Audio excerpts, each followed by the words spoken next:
The first thing Marcus Reed noticed that morning wasn't the cold.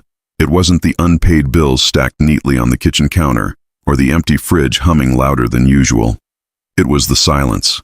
The kind of silence that only exists when a home is missing something it once had: laughter, warmth, another heartbeat. His 5-year-old son Noah sat quietly at the small wooden table, swinging his legs back and forth, staring at a bowl that held nothing but a single piece of toast.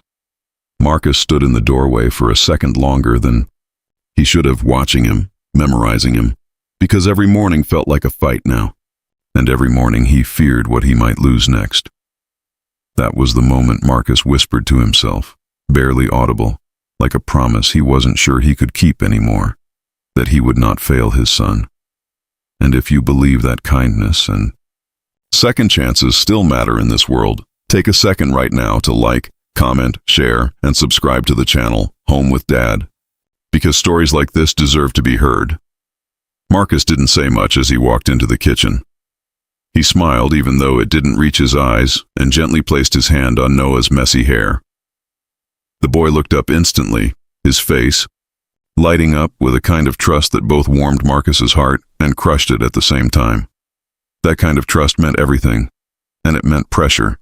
It meant responsibility. It meant Marcus couldn't afford to break. Life hadn't always been like this. There was a time when mornings were loud, when the kitchen smelled like pancakes and coffee instead of worry, when laughter filled every corner of their small apartment. But that was before the accident, before the hospital bills, before the job loss that followed when Marcus couldn't keep up with work and grief at the same time. Now everything was different. Now Marcus was just a single father trying to survive one day at a time. That morning he dropped Noah off at school with a forced smile and a wave that lingered a little longer than usual. Then he got back into his old car, a vehicle that rattled like it was one bad day away from giving up, and drove toward the only job he could find after months of rejection: a janitor position at a towering glass building downtown that seemed too clean, too polished, too perfect for someone like him. The company was called Halstead Corporation, one of the biggest names in the city. People in suits walked in and out like they belonged to another world entirely. Marcus had once dreamed of being part of a place like that, not as a cleaner, but as someone who mattered. But dreams had changed. Now survival was enough. The first day had been quiet. The second day, even quieter. Most employees didn't notice him, and those who did barely acknowledged him. He moved through hallways with his cart, wiping surfaces, emptying trash bins, keeping everything spotless without leaving a trace of himself behind. Invisible. That's what he had become.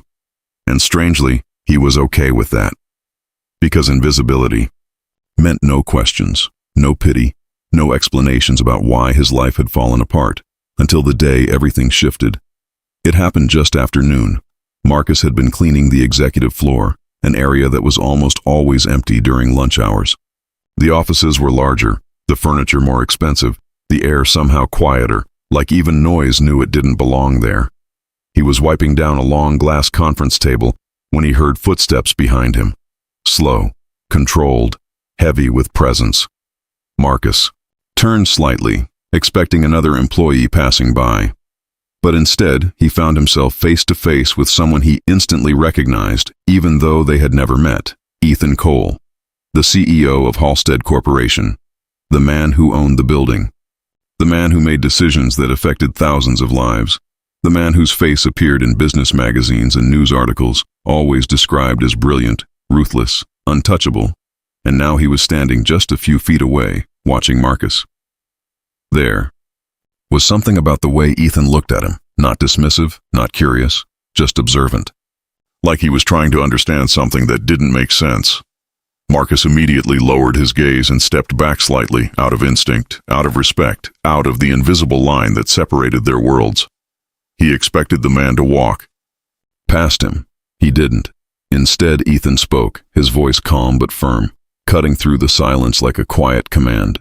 He told Marcus that he didn't have to be kind to him. The words were simple, but they landed heavily. Marcus blinked, confused. He hadn't said anything, hadn't done anything beyond his job.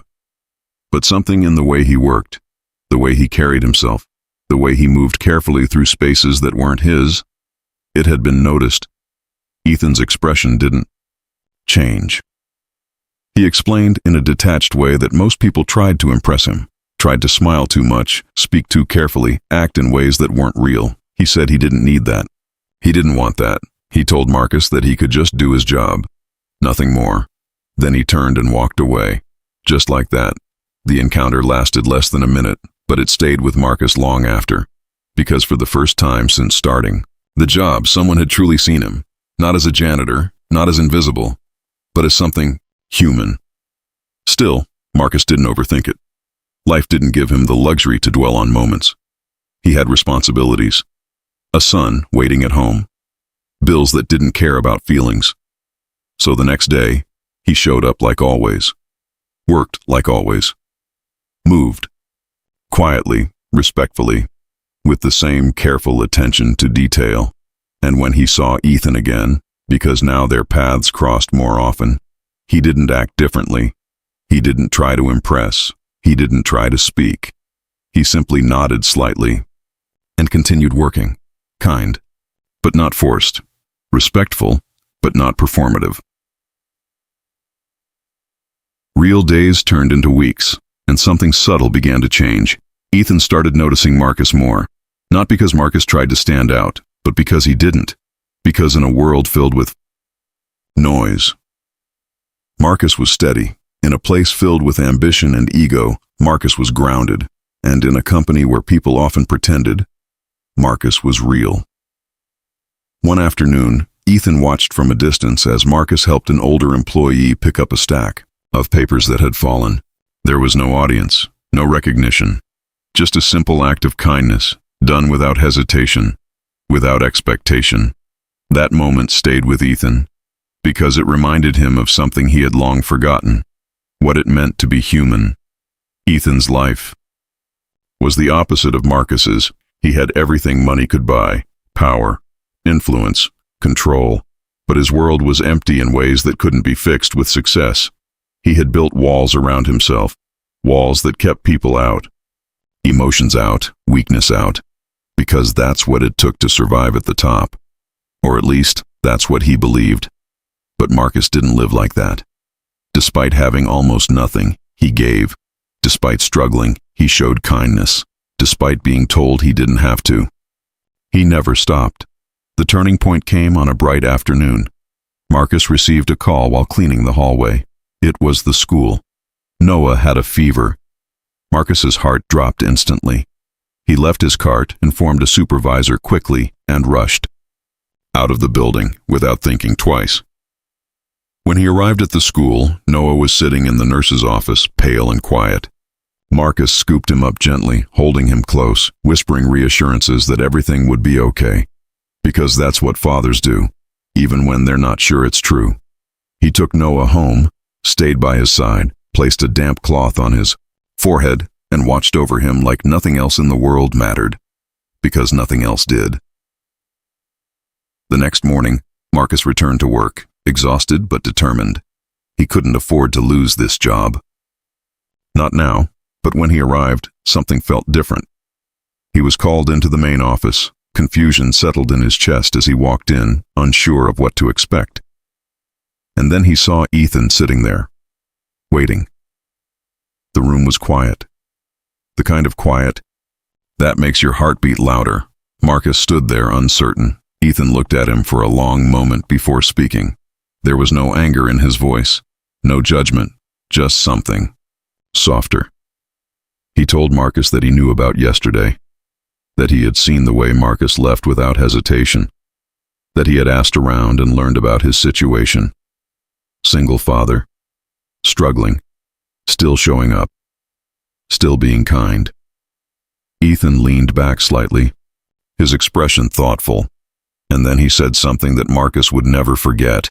He admitted that he had been wrong. Wrong to believe that kindness was something unnecessary. Wrong to believe that people only acted with purpose when they wanted something in return, because Marcus had proven otherwise, without trying, without asking, just by being himself. Ethan told Marcus that the company needed more people like him, not just in maintenance, but in places where decisions were made.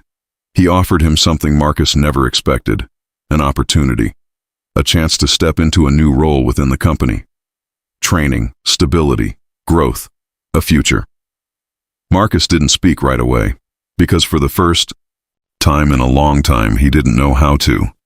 His mind raced, his heart pounded, his eyes burned slightly as emotions he had kept buried for so long began to rise, all because he chose to be kind, even when he didn't have to.